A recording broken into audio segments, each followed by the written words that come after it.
اس نے بہت لوگوں کو بد اخلاق بھی کر دیا ہے، بدتمیز بھی کر دیا ہے، اور کچھ ایسا فوبیا ہو گیا ہے. میں ٹوائلٹ میں نے سنا فون پہ گلاں کردہ بیٹھا، باہر لائن لگی اندر گلاں کردہ بیٹھا. اور یہ ہمارے جو سوداگر ہیں تاجر پاکستانی، یہ ٹوائلٹ میں بیٹھ کے سودے کر رہا، چک لو بیچ لو کر لو، اور بے وقوفو پیشاب تو ٹھیک کر لو. ایک ہاتھ میں فون کان کو لگا تو دوسرے ہاتھ سے کھانا کھا رہے ہوتے. ارے اپنی جان کے دشمن نہ بنو کہ کھانا کھاتے ہو صرف کھانا کھاؤ، فون آف کر دو. بیوی کے پاس بیٹھے ہیں، خوش گپیاں ہو رہے ہیں، ٹرن بیوی تو پارا ہو گیا.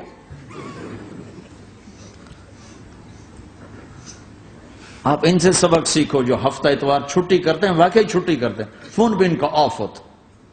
تمہیں کون سا ہابڑا پڑ گیا ہے کہ سوتے ہوئے بھی فون، بیوی کے پاس بیٹھے ہوئے فون. کسی کی نجی زندگی میں، پرائیویٹ زندگی میں اس قدر دخل اندازی، یہ بدتمیزی کی انتہا ہے. چونکہ میں اس کا دکھی ہوں، اس لیے مجھے نہیں پتا یہاں تمہارے یہاں کیا دستور ہے، لیکن میرے ساتھ یہی ہوتا ہے کہ ایک ایک نمبر سے 30 کالیں آ رہی ہوتی. ایک دفعہ میں بھول گیا، فون بند تھا، میں رات کو نفلوں میں تھا، جب سلام پھیر کے بستر پایا تو دیکھا 80 کال ایک نمبر سے آئی تھی، ایک نمبر سے 80.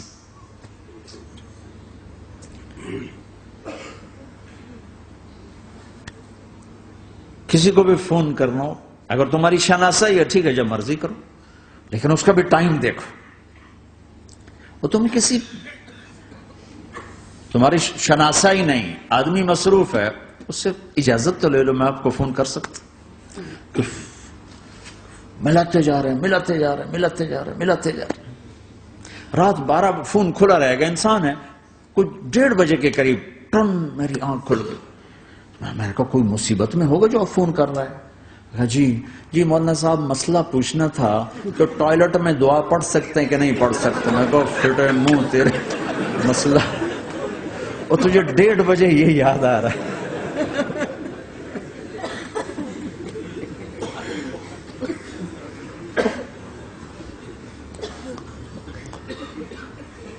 اس فون نے بہت دکھی کیا لوگوں کو. اس کے آداب سیکھو. جس دن چھٹی ہو فون بند کر دو، اپنے بچوں کے ساتھ رہو، بیٹھو فون بند کر دو. اپنے بچوں کو ٹائم دو، بیوی کو ٹائم دو، ان کا حق ہے یہ. وہ میرا بھائی ہارٹ اسپیشلسٹ ہے نا، وہ فون بند نہیں کر سکتا ہے کہ پتہ نہیں کب کوئی ایمرجنسی آ جائے کب. تو میں جب اس کے گھر ہوتا ہوں تو میں اپنی بھابھی بیچاری کی بے بسی دیکھتا ہوں. وہ لگی ہوتی ہے کبھی موڈ میں، کبھی ضرورت میں، اوپر سے ٹن تو بیچاری کا وہ پارا جاتا ہے. لیکن وہ بھی جانتی ہے کہ بیچارہ بے بس ہے، کہ چونکہ ہارٹ کا مرض ایسا ہے کہ ہر وقت ایمرجنسی ساتھ لگی ہوئی. تو انتہائی ڈسٹرب ہے بیچاری وہ خامد کے فونوں سے. تو میں نے اسے میسج کیا کہ میں طارق جمیل ہانگ کانگ میں آپ کو فون کر سکتا ہوں. میں آپ کو فون کر سکتا ہوں. میں ہمیشہ اسے، اب بھی میرا فون پہ رابطہ ہے، میں پہلے اسے میسج دیتا ہوں میں آپ کو فون کر سکتا ہوں. اگر اس کا جواب نہ ہے پھر میں نہیں کرتا ہوں. کبھی وہ خود کر لیتا ہے، کبھی وہ میسج دے دیتا ہے کال کر لیں. تو تھوڑی دیر بعد اس کا فون آ گیا کیونکہ میں اس وقت دلی میں ہوں، کانفرنس میں تھا. میں نے آپ کا میسج دیکھا تھا، میں اٹھ کے باہر آ گیا ہوں، ابھی آپ سے بات کر کے پھر میں جاؤں گا. تو اسے باتیں کرتے کرتے کہنے لگا آپ کی دعا سے میری فلم کامیاب ہو گئی. میں کہا یا اللہ میں کوئی نہیں کی تھی تینوں.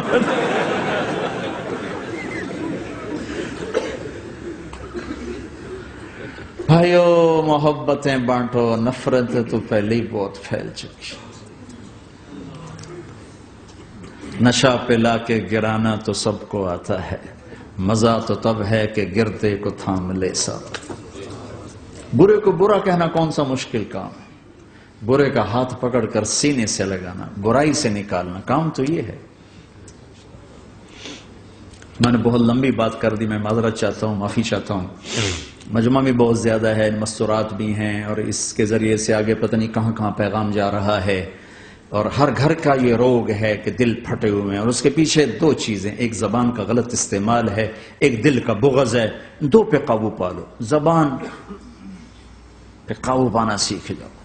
چونکہ اونچ نیچ ہمیشہ رہے گی، اور اپنے دل کو بغض سے دھونا سیکھ لو، تو انشاءاللہ العزیز اللہ تبارک و تعالیٰ آپ کو یہاں بھی جنت کا مزہ چکھائے گا اور آگے بھی جنت عطا فرمائے گا۔ میں نے اپنی بیگم سے کہا کہ تیرے اخلاق کا پتہ چلے گا جب تو ساس بنے گی، ماں ہو کر تو ہر ماں بچوں پہ فدا ہوتی ہے، جس دن تو بہو گھر میں لائی اور اس کے ساتھ تو نے بیٹی والا معاملہ کیا تو پھر میں تیرے اخلاق کو سلام کروں گا۔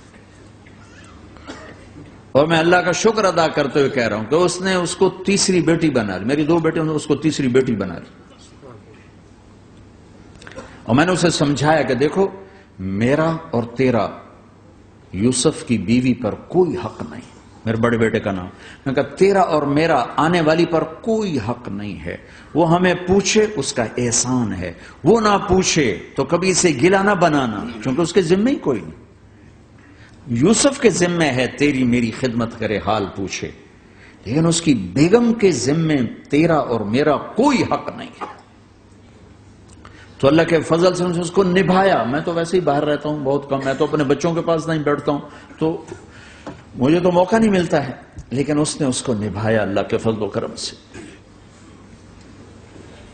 تو اپنے گھروں کو اگر خوبصورت بنانا ہے تو چیزوں سے نہیں بنتے گھر خوبصورت، رویوں سے گھر خوبصورت بنتے، ڈیلنگ سے، بول سے۔ میٹھا بول دلوں کو جیت لیتا ہے اور ایک کڑوا بول دلوں میں آگ بھر دیتا۔ تو میرے بھائیوں بہت بڑا مجمع ہے اور بیان بھی 2.5 گھنٹے تک ہو چکا ہے۔ میں آپ سب بھائیوں سے ایک تو یہ گزارش کرتا ہوں کہ آپ اس ایمانی زندگی کو سیکھنے کے لیے اللہ کی راہ میں وقت لگانے کی نیت کرو۔ کرتے ہو نا سارے؟ 4 مہینے چیلے کا ارادہ کرتے ہو نا؟ کون سال کے اندر 4 مہینے چیلا لگا لے گا؟ سال کے اندر کون لگا لے گا؟ چلو سب کی تشکیل ہو گئی۔ آپ کا یہ مرکز ہے، اکثر مجمع تو شہر کا ہوگا، یہاں جمعرات کو بیان ہوتا ہے، اس میں جایا کرو، ایک ویکینڈ جماعت میں لگایا کرو۔ 24 گھنٹے کی زندگی میں صرف 5 نمازیں ہیں، ان کو قابو رکھو، ہاتھ سے جانے نہ دو، اور صبح سے شام تک، شام سے صبح تک اس زبان پہ قابو رکھو اور اس دل پہ قابو رکھو۔ اپنی کمائیوں میں حلال لاؤ، حرام سے نکلو، جھوٹ نہ بولو، ٹیکس پورا دو، ٹیکس میں چوری نہ کرو۔ میں مفتی نہیں، لیکن میں یہ کہتا ہوں کہ کسی حال میں بھی جھوٹ بولنا، سوائے جان پہ بن جائے، جان جا رہی ہو تو اس کے لیے ہاں یہ ایک جگہ جھوٹ بولنا جائز ہے، بیوی ناراض ہو اس کو راضی کرنے کے لیے بے شک جتنے مرضی جھوٹ بول، جتنا تمہیں جھوٹ بولنے کا شوق ہے نا بیوی کے سامنے نکال، کہ وہاں سب جائز، اس کو خوش کرنے کے لیے جھوٹ بولنا جائز، باقی کہیں بھی جھوٹ جائز نہیں۔ پیسے بچا لوں جھوٹ بولوں نہیں، میں نہیں کرتا۔ تم دو، اللہ تمہیں اور دے گا۔ یہاں کی لڑکیوں کو دھوکہ نہ دو، پیپر بنانے کے لیے شادیاں کرو۔ ایک اور بات کہتا ہوں، پاکستان انڈیا میں جائیدادیں بنانا چھوڑ دو، اب تمہاری نسل واپس نہیں جائے گی، یہیں رہیں گی۔ یہ واپس جا سکتے، لوڈ شیڈنگ میں رہیں گے جاتے۔ ایک پٹھان کا خرگوش تھا، بھائی پٹھان بھائی ناراض نہ ہونا، ایسی غلطی ہے، ایک پٹھان کا خرگوش تھا، وہ گم ہو گیا، تو لوگوں نے کہا خان صاحب بڑا افسوس ہے، آپ کا خرگوش گم ہو گیا۔ کوئی بات نہیں بابا، اس کو نسوار لگایا ہے، جب نشہ ختم ہوگا ہمارے پاس آئے گا۔ تو اب تمہیں یہاں کی سہولتوں کا نشہ لگ گیا، تم واپس جا سکتے؟ تو پاکستان میں جائیدادیں بنانا چھوڑ دو، یہاں مال خرچ کرو، جہاں کمایا ہے وہاں خرچ کرو، یہاں کی حکومت کو نفع ہو، یہاں کے لوگوں کو نفع ہو۔ ہندوستان میں جائیدادیں بنانا، بنگلہ دیش میں، پاکستان میں جائیدادیں تم بناتے ہو، پیچھے قبضے ہو جاتے۔ اور کئی دفعہ میرے ماموں کا بیٹا یہیں رہتا، وہ پیچھے پلاٹ بنا کے ادھر آتا، پیچھے 4 دیواری ہو کے قبضے ہو چکے ہوتے، اب سال 2 سال کیس لڑتے رہو۔ یہاں خرچ کرو، یہاں غریبوں کو دو، یہاں مسجدیں بڑی بناؤ۔ دیکھو اتنی بڑی مسجد کتنی چھوٹی ہو گئی۔ اسکول بناؤ، اپنے کالج بناؤ، یونیورسٹیز بناؤ۔ جو پاکستان انڈیا بنگلہ دیش سے آتا ہے، میں ہاتھ جوڑ کے ان سے معافی مانگتا ہوں، چندہ یہیں دو، اس مسجد کو دو، کتنی بڑی مسجد ہے، یہاں کتنے مدارس ہیں ان کو چندہ دو، کتنے غریب لوگ ہیں ان کو دو، اپنی زکوٰۃ یہیں خرچ کرو۔ اپنے صدقے یہیں خرچ کرو. ہاں کوئی آفت آ جاتی ہے ضرور کرو, تمہارے پیچھے رشتہ داروں میں کوئی تکلیف آ جاتی ہے ضرور خرچ کرو, لیکن جائیدادیں بنانے پر مت خرچ کرو. تمہیں ہمدردانہ مشورہ دے رہا ہوں. اور جو وہاں سے چندے مانگنے آتے ہیں, مسجد بنا رہے ہیں, مدرسہ بنا رہے ہیں, ان سے کہو جی 18 کروڑ آدمی نہیں بنا سکے تو میں کہاں سے بناؤں. انہیں سے کہو وہ آپ کو بنا کے دیں. میں آپ کو دیانتداری سے یہ بات کوئی نہیں ہے, یہ جرات کوئی نہیں کرے گا, میں آپ سے دیانتداری سے بات کہہ رہا ہوں. اور اکثر یہاں سے پیسہ جاتا ہے فضولیات میں خرچ ہو جاتا ہے, چاہے کوئی چندہ لے کے جاتا ہے جو کہ ویسے جاتا ہے. اور یہ میں میرپور گیا, میرپور تو میرپوریوں کے گھر دیکھے 2.5 3 کروڑ کے گھر بنے, اندر بھینسیں بندھی ہوئی. میں کہا ایک کام تھا 2,500 ہی ہو سکتا.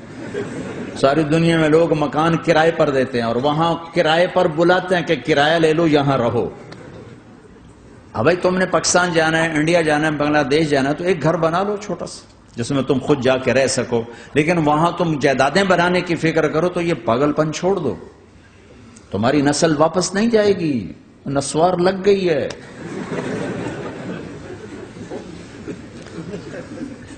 یہاں بجلی جاتی نہیں, وہاں بجلی آتی نہیں, پھر کیا کرو گے؟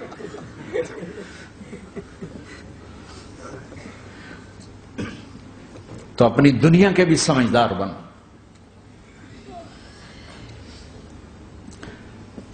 یہاں تمہاری نسل بڑھ رہی ہے, اللہ کا فضل ہے, مسلمان کی نسل میں بڑی برکت ہے. یہاں تو گاڑیاں ساری خالی جا رہی ہوتی ہیں, یا ایک ہوتا یا دو, یا ایک ہوتا یا دو. ہماری تو ہر گاڑی میں اللہ کے فضل سے پورا, بلکہ ڈگی میں بیٹھے ہوتے ہیں ہمارے بچے کئی دفعہ, یقین مان. اور پی سی بھور بند, کتنی وہ بڑی جگہ اور کتنے وہ یعنی بڑے وہاں مہذب لوگ جاتے ہیں. ایک دفعہ وہاں کوئی میرا بیان تھا, میں گیا تو ایک گاڑی اندر داخل ہوئی, اندر بھی بچے بھرے ہوئے, ڈگی میں بھی بچے بھرے ہوئے. کہ شکر ہے ساڑھی نسل تو ودوج ہو رہی. تو ان کے لیے سکول بناؤ, ان کے لیے مدرسے بناؤ, ان کے لیے کالج بناؤ, ان کے لیے مسجدیں بناؤ, ان کے لیے مکتب بناؤ, یہاں خرچ کرو. پیچھے جو جائے گا وہ ضائع ہو جائے گا, یا تمہارے عزیز رشتے دار قبضہ کر جائیں گے. ہاں وہاں کوئی تمہارے ماں باپ ہیں, عزیز ہیں, بیمار ہیں, غریب ہیں, ان کی مدد کرو.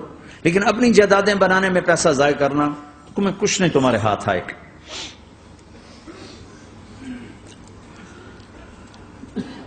نیت کرتے ہو سارے؟ اب ایک آخری بات کہہ کے دعا کرتا ہوں کہ دیکھو بھائی بہت بڑا مجمع ہے, اور ماشاءاللہ 95% مجھے نوجوان نظر آ رہے ہیں. یہاں سے آج صلح کر کے اٹھو اور توبہ کر کے اٹھو. اللہ سے مانگو کہ آج ہم توبہ کر کے اٹھیں, کہ توبہ ایک ایسا عمل ہے جو پچھلے سارے گناہ دھو دیتا ہے, سارے دھونے دھو دیتا ہے, سارے گناہ معاف کر دیتا ہے.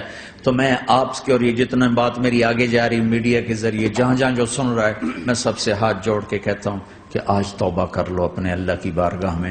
پچھلے پر توبہ کر لو, آئندہ کے لیے صلح کر لو, انشاءاللہ مزے کی زندگی ہو جائے گی.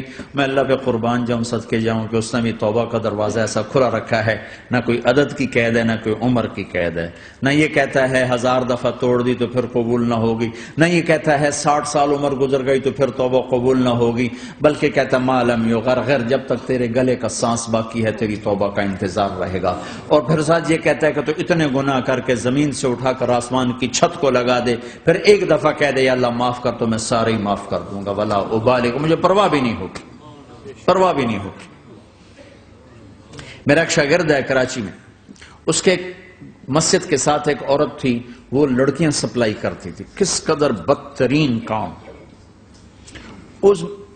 اس نے, میرے شاگرد نے اس عورت کے بیٹے سے دوستی لگائی اور اس کو میرے بیان کی کیسٹ دے دی. اس نے کہا یہ سن لینا. اس نے گھر میں جا کے لگا لی. اس کی ماں کام کرتے ہوئے چلتے پھرتے سن رہی, کانوں میں آواز پڑ رہی. تھوڑی دیر کے بعد وہ آ گئی, کہنے لگی مجھے بھی سنا. تو اس نے سنی, پھر کہنے لگی دوبارہ سنا, پھر دوبارہ سنی, پھر کہنے لگی ایک دفعہ اور سنا, پھر ایک دفعہ اور سنی. کہنے لگے یہ کون ہے؟ کہ پتہ نہیں کون ہے. کہ کس نے دی؟ کہ یہ مولوی صاحب جو مسجد کا اس نے دی. تو اس نے بیٹے کو لیا اور مسجد کے دروازے پر آ کے, لوگ تراویح پڑھ کے نکل رہے تھے, انہوں نے کہا میں یہاں کے امام سے ملنا چاہتی ہوں. تو آ گیا, امجد نام ہے اس کا. کہا مولوی صاحب یہ کیسٹ آپ نے دی ہے؟ کہا جی. یہ کون ہے؟ کہ میرا استاد ہے. کیا نام ہے؟ طارق جمیل. کہا اس نے کہا ہے کہ جتنے بھی گناہ کرو توبہ کرو تو قبول ہو جاتی ہے، تو میری توبہ قبول ہو سکتی ہے؟ تمہیں تو پتہ میں کیا کرتی ہوں۔ کہا بی بی توبہ تو سب کی قبول ہے۔ کہ اچھا پھر میں تمہیں گواہ